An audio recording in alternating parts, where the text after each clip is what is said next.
Je me suis fait un petit plaisir aujourd'hui, puisque c'est la sortie officielle du nouveau jeu Nintendo Switch. Regardez-moi cette belle beauté. WarWare Get It Together. Fan de la série depuis le premier opus sur la Game Boy Advance, j'attendais ce nouveau jeu Nintendo Switch avec grande impatience. À tous les coups, je vais exploser de rire, je vais me fendre la poire, si au moins ce nouvel opus respecte les codes de la série, c'est-à-dire un humour très potache, voire pipi caca, des micro-jeux plus ou moins débiles, et une vitesse à vous couper le souffle. Ça va être très stressant et drôle en même temps. On découvrira ce nouveau jeu ce soir tous ensemble en live Twitch à partir de 20 h, lien dans la description de cette vidéo. Et les personnes qui n'ont toujours pas vu mes live Twitch, vous ratez quelque chose. Puisque toutes les personnes qui ont découvert mes live Twitch ne peuvent plus s'en passer. Normal, parce que lorsque vous souhaitez prendre du plaisir en visionnant un live Twitch, il vous faut du fun, de la rigolade, une bonne ambiance. Eh bien tout ceci, je les respecte aux petits oignons à travers tous mes live Twitch. Donc j'espère que vous serez nombreux et nombreux ce soir pour la découverte du nouveau jeu Made in Nintendo. Puisqu'aujourd'hui, nous allons parler du showcase PlayStation qui s'est déroulé hier soir à 22 h. J'espère que vous allez tous bien, ici Asterion pour une nouvelle vidéo actualité jeux vidéo et j'ai beaucoup de choses à dire. Qu'est-ce qui s'est passé hier? Eh bien, pour ceux qui vivent encore dans une grotte profonde, dans un bunker anti-atomique, hier à 22 h a eu lieu le showcase PlayStation, c'est-à-dire Sony qui annonce les prochains blockbusters pour la PS5 et accessoirement la PS4. Après, de ce côté-là, on remarque que Sony n'aime pas trop faire de la pub pour la PS4 et préfère plus mettre en avant la PS5. C'est un petit peu normal puisque la PS5 c'est l'avenir. La PS4 à un moment elle va devenir un petit peu trop vieille et Sony va commencer à la mettre sur le banc de touche et elle va rejoindre ses grandes sœurs, la PS1, la PS2 et la PS3. Concernant ce showcase, je ne m'attendais à rien du tout pour éviter une once de déception. Et j'ai mieux fait parce que d'après mes premiers ressentis, c'était un petit peu claqué au sol ce showcase Sony. On avait annoncé de la grosse hype, ça va être quelque chose d'extraordinaire. Vous n'imaginez pas le plaisir que vous allez avoir lorsque vous allez visionner ce showcase. Vous n'en reviendrez pas vos yeux. Vous allez justement encore plus rêver et encore plus vouloir la PS5 si ce n'est pas encore le cas. Ouais j'ai pas eu cette sensation là. Il n'y a pas eu d'annonces qui m'ont vraiment marqué. Certes, tout n'est pas à jeter, mais il y a quand même pas mal de choses qui ne m'ont vraiment pas charmé. Faut dire que ce showcase Sony, il y avait beaucoup de choses à revoir. Entre les licences que je m'en foutais complet, les jeux sans intérêt à première vue, la dégueulure de remake, ainsi que la boucle infinie de GTA V, il y a quand même pas mal de choses à dire. Mais avant de citer les choses qui ne m'ont vraiment pas plu sur ce showcase, de toute façon, on pourra jamais être satisfait à 100% de tout ce qu'on annonce. Il en faut pour tout le monde, et ça, les goûts, les couleurs, ça ne se discute pas. Justement, je souhaite que l'on aborde en premier lieu les annonces qui m'ont intéressé. Et n'oubliez pas, c'est une vidéo à titre personnel. Si vous avez envie de débattre à travers l'espace des commentaires, eh bien, n'hésitez pas et dites de votre côté ce que vous avez apprécié dans ce PlayStation Showcase et les choses qui ne vous ont pas plu. Pour commencer, le pouce bleu sur cette vidéo, ayez le bon réflexe. Et vous de votre côté, ça ne vous prend que 2 secondes. Quelles sont les choses à ne pas jeter et même les super bandes annonces. La bande annonce qui a mis tout le monde d'accord, c'est évidemment God of War Ragnarok, la suite directe du God of War qui était sorti sur la PS4 et celui-ci, comme je disais, il a mis tout le monde d'accord. On retrouve les mêmes mécaniques, les mêmes décors, il n'y a pas eu de prise de risque concernant le gameplay général du jeu, étant donné que c'était vraiment une suite et qu'on reste sur la PS4 puisque ce jeu sortira normalement sur la PS4 ainsi que sur la PS5.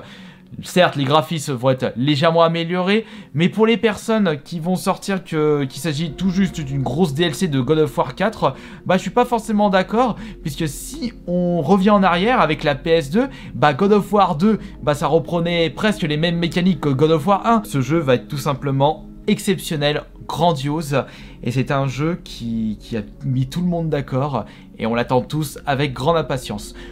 Je pense que la déception ne sera pas de mise avec ce nouveau God of War. Pour les autres annonces qui m'ont charmé, il y a également le Ghostwire Tokyo. Ouh, j'espère que je l'ai bien dit. Ghostwire... Non, pas Weir, Ghostwire Tokyo. C'est en réalité un jeu, je dirais un FPS très barré. Ce n'est pas une exclusivité pour ce showcase, puisqu'on a déjà entendu parler lors de l'E3 de l'année dernière, enfin lors de précédents showcases, et c'est la nouvelle série de chez Tango Gameworks, donc les créateurs de Evil Within. D'ailleurs, j'ai retrouvé un petit peu de similitude avec le chara-design de certains monstres par rapport à la grande sœur dans Evil Within. On reconnaît un petit peu la patte artistique de l'équipe de développement. Et sachant que j'ai vraiment aimé la série Evil Within, j'ai très confiance envers Tango Gameworks pour cette nouvelle licence. À voir comment ce sera au niveau de l'histoire. Mais comme je disais, j'ai confiance. Je suis assez curieux de cette nouvelle licence. C'est Project Eve. Bon, ça n'a rien à voir avec Parasite Eve. Parasite Eve, pour ceux qui ne savent pas, c'était en réalité une série qui était sortie sur la PS1. Le 1 n'était jamais sorti chez nous, mais le 2, c'était en réalité un mélange de survival horror et de RPG. C'était vraiment un cocktail, franchement, très explosif. Project Eve n'a rien à voir avec Parasite Eve. Et lorsque j'avais vu cette bande-annonce hier, bah, j'ai l'impression de voir un Bayonetta 3. Je croyais même que c'était la suite de Bayonetta. Mais non, pas du tout. C'est en réalité une toute nouvelle licence. Après, je me dis, bah pourquoi pas. Avec le chara-design des monstres qui ressemblent à des balais à chiottes, dans le bon sens du terme. Parce que justement, il faut quand même des choses qui nous font rêver quand on joue à ce style de jeu. À voir ce que cela va donner en recette finale. Moi, là aussi, je pense que ça m'a l'air d'être un petit jeu fort sympathique. Mais attention à la douche froide, comme j'ai pu l'avoir avec Devil May Cry 5. J'avais pas trop aimé ce 5e opus de Devil May Cry. J'ai peur de me retrouver avec la même situation pour Project Eve. Gardons le côté positif lorsqu'on voit une nouvelle licence. Il y a eu également comme nouvelle annonce qui m'a l'air franchement d'être... bah c'est pas franchement, c'est que ça a été un petit plaisir pour moi, même si c'est pas une exclusivité pour ce showcase, c'est le remake... Non, c'est pas un remake. Le remaster d'Alan Wake. Un survival horror sorti en 2010, mais uniquement sur Xbox 360, était sorti un petit peu plus tard sur PC. Et c'était un jeu qui n'était jamais sorti sur les consoles PlayStation. C'est pour ça que le showcase PlayStation l'a bien mis en avant, puisque les possesseurs des consoles Sony vont pouvoir découvrir pour la première fois cet excellent survival horror. Moi, ça va pas me déranger de le refaire, puisque j'avais vraiment pris plaisir lorsque je l'avais fait à l'époque. Mais... après, c'est un remaster et non un remake. Et pour un jeu qui était sorti en 2010, ça fait un petit peu chier, je trouve. Mais bon, pour ceux qui n'ont jamais joué à ce jeu, vous ne serez pas du tout déçus de la qualité de celui-ci en ce qui concerne l'ambiance, l'univers, même les ennemis. Attention, la nuit est votre pire ennemi, la lumière, votre arme. Ouais, je pense que ça va être vraiment cool. Mais maintenant, on va passer aux choses qui ne m'ont pas franchement convaincu lors de ce showcase. C'est évidemment la dégueulure de Remake Remaster. Enfin, là encore une fois, c'est un avis qui ne regarde que moi. Parce que comme je vous le disais, Alan Wake c'est un remaster et pourtant moi ça m'a un petit peu charmé. Bon, c'est peut-être le côté nostalgie qui est en train de parler. Mais concernant Uncharted 4... bah, je m'en fous complet. Je n'ai fait que le 2 et le Golden Abyss, et le 2, bah, j'ai pas apprécié la fin. Les ennemis, c'était vraiment des véritables sacs à patates. Et après cette expérience, bah, j'ai pas envie de le faire, le 4. Et ce remaster pour la PS5, bof. Après, pour les personnes qui ont envie de refaire ce jeu avec des graphismes améliorés et sur les consoles de maintenant, pourquoi pas? Comme moi avec Alan Wake. Mais non, Uncharted 4 n'est vraiment pas fait pour moi. Et il y a eu également l'annonce du remake de Star Wars KOTOR, donc Old Republic. Je n'avais jamais fait ce jeu à l'époque, c'était sur la première Xbox, Old Republic. La licence Star Wars, ça s'arrête uniquement au Rogue Squadron. Et c'est tout. Et en plus, Rogue Squadron, j'ai même pas fait le dernier. Oh la honte.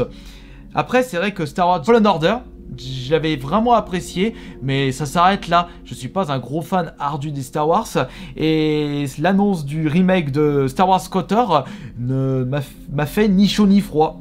Après, ça reste quand même une meilleure annonce par rapport à GTA V. Oh, la boucle infinie. Oh, mais ils vont nous le sortir à combien de sauces ce jeu? Ah, ils nous ont vraiment pris pour des vaches à lait, Rockstar. Bah, que voulez-vous? Et ils ont compris que les joueurs GTA n'ont pas besoin d'un nouveau GTA. Ils consomment à mort le GTA 5.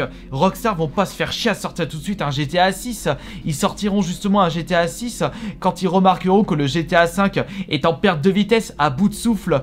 Mais comme ils ont remarqué que les gens n'hésitent pas à jouer en masse encore à ce GTA 5 et surtout dépensent à mort avec les contenus intégrés, ils vont pas se dépêcher pour sortir un GTA 6. Ça gueule dans tous les sens. Moi personnellement, je vais pas l'acheter le GTA 5 sur la PS5 ou sur la Xbox. C'est bon. À un moment, je l'avais racheté sur la PS4, je l'ai à peine démarré, j'avais pas envie de le refaire. Donc, au bout d'un moment, bah merde, si ça continue, bah on se tapera même pas le GTA 6 sur la PS5, mais plutôt GTA 6 sur la PS6. On verra ça dans 6-7 ans, mais moi je suis sûr que c'est ce qui va se passer. Tant que GTA 5 marchera comme des petits pains, Rockstar n'aura pas besoin de sortir un GTA 6. Concernant les annonces du showcase où je m'en foutais complet, bah il y a Chia. Ouais, c'est vrai, c'est mignon. Oh, c'est très cucul à praline. Il en faut pour tout le monde. Il n'y a pas que de la violence, que des armes, que des décapitations. Ouais, mais ce genre de jeu n'a pas vraiment sa place sur la PS5. Avis personnel, ça a plus sa place sur la Nintendo Switch ou alors dans le Game Pass de chez Xbox. Mais quand je vois ça en plus en annonce showcase, non, ça c'est pas le genre de jeu que je recherche sur la PS5. Il y avait aussi un autre jeu qui m'a l'air vraiment d'être bancal. C'est un jeu multi, Vampire Blood Hunt. Ouais, les chasseurs de vampires contre les vampires, ça fait pas un petit peu le film Underworld? Bof.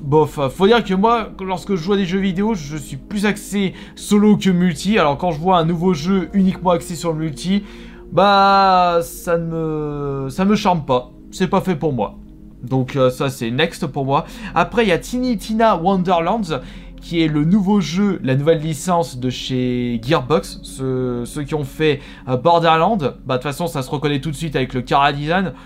Mais ce Cara Design, moi je peux plus, c'est la dégueulure, je vomis. Parce que j'ai pas eu une bonne expérience sur Borderlands 3. À un moment j'ai voulu faire une DLC de Borderlands 2, je l'avais même pas fait. J'ai été gavé de ce Cara Design, même si ce n'est pas du tout le même style que Borderlands, ça reste un FPS, mais j'ai l'impression que c'est plus multi et barré côté Moyen-Âge.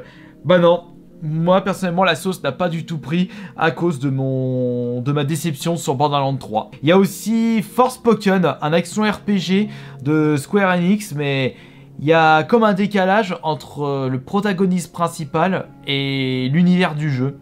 Je sais pas, mais la sauce ne prend pas. C'est comme si tu décidais de mettre dans une sauce tomate une fraise. Bah, le goût ne sera pas relevé. Et au contraire, ça risque de vraiment filer la gerbe. C'est l'avis que j'ai eu quand j'ai vu Forspoken. Ce sera pas pour moi. Mais après, il y a eu... ne faut surtout pas oublier les annonces concernant les prochains jeux Marvel. Alors là, Sony, ils ont envoyé le paquet. 3 prochains jeux spécial Marvel entre Spider-Man 2 qui n'est pas une surprise parce qu'au vu du succès de Spider-Man 1 sur la PS4, bah, il fallait bien voir le 2 sur la PS5. En plus ça appartient à Sony. Ça je pense que ce sera un excellent jeu. Est-ce que je vais le faire? J'en sais rien du tout. J'ai même pas fini le 1 sur la PS4. Après il y a Gardien de la Galaxie. Bof. J'ai jamais vu Gardien de la Galaxie, ce sera vraiment pas un jeu fait pour moi.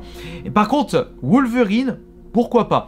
Parce que Wolverine, bah, j'avais pris quand même pas mal de plaisir sur Wolverine sorti sur la Xbox 360. Le deuxième, c'était vraiment un bon petit jeu et je me suis dit, bah, ça peut être un bon jeu, un bon futur jeu PS5. Sans oublier Deathloop. Bon, ça c'est pas une nouvelle parce que on est au courant de ce jeu depuis Mathusalem. Il n'hésite pas à refaire un peu de pub parce que la sortie sera très prochaine. Et concernant Gran Turismo 7, je ne suis pas du tout jeu de course réaliste.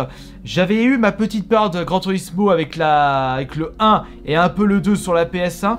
J'avais testé le 3 mais ça s'était arrêté là. J'avais arrêté la licence parce que je n'appréciais plus justement celle-ci parce que c'était devenu beaucoup trop réaliste pour moi. Là, je prends un petit peu de plaisir sur Need for Speed Heat, faudrait d'ailleurs que je le termine. Après, Est-ce que vous trouvez que GT6 ne pourra jamais rattraper le succès qu'a pu entreprendre Forza? Ça ne regarde que vous. Et il y a peut-être eu d'autres annonces qui vous ont marqué, mais moi j'ai fait un petit peu le tour de ce showcase Sony qui était un petit peu claqué au sol et qui ne m'a pas du tout charmé. Mais j'en suis pas ressorti déçu parce que je ne m'attendais à rien du tout. À voir ce que nous aurons par la suite en nouveauté, mais bordel, c'est un petit peu vide. La PlayStation 5 va bientôt fêter ses 1 an et ouais, non, finalement, non, il y a seulement Deathloop qui va bientôt sortir, Ghostwire Tokyo, et God of War, mais ce sera pas pour tout de suite. Et certains jeux ont été annoncés pour 2023, s'ils ne seront pas décalés entre temps. Ouais, bah, il peut se passer beaucoup de choses en 2 ans. Allez, merci beaucoup d'avoir été là pour le showcase Sony, enfin, mon ressenti personnel. Et n'oubliez pas que vous pouvez me citer votre ressenti dans l'espace des commentaires. Quels sont les jeux que vous attendez avec grande impatience? Quelles sont les annonces qui vous ont charmé? Quels sont les trucs dont vous vous en foutez complètement? Mais si je peux terminer cette vidéo avec une petite phrase personnelle, il y aura beaucoup moins de prise de risque aujourd'hui dans l'univers des jeux vidéo parce que les jeux vidéo coûtent beaucoup plus cher à produire. Et les développeurs et surtout les producteurs, les éditeurs ne peuvent pas balancer autant de bifetons sur des jeux dont ils ne sont pas sûrs que les ventes pourront rembourser tous les frais de développement. Bisous tout le monde, c'était Astérion.